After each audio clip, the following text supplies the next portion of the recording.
This quick and simple tip for amino acid questions will be a time saver on MCAT, and you'll get this type correct every time. Amino acid and peptide questions on MCAT are daunting, especially when the peptide looks like this. Well, there's simple fundamentals about amino acids that makes questions like this one super quick and easy. The question asks for an accurate description of the peptide, and based on the answer choices, it's asking for how many amino acids make up this peptide. While it's important to know the structures of amino acids for MCAT, you don't have to focus on that for these types of questions. Simply find the peptide bonds to determine the number of amino acids. Peptide bonds are between carbonyl carbons and nitrogens and look characteristically like this.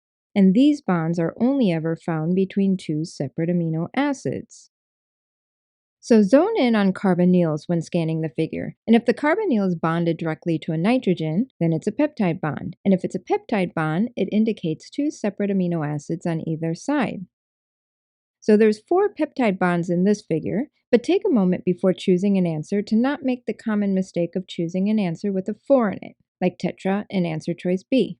When there's 4 bonds on anything, if you were to break those bonds, there would be 5 fragments, always one more fragment than the number of bonds, or breaks, or cuts.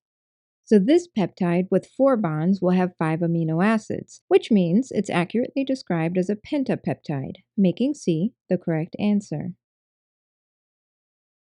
Simple as that. For more MCAT tips, tricks, and time savers, subscribe, hit the bell, and check out our Tips and Tricks for Typical Tricky MCAT Questions playlist. And thanks for watching this video.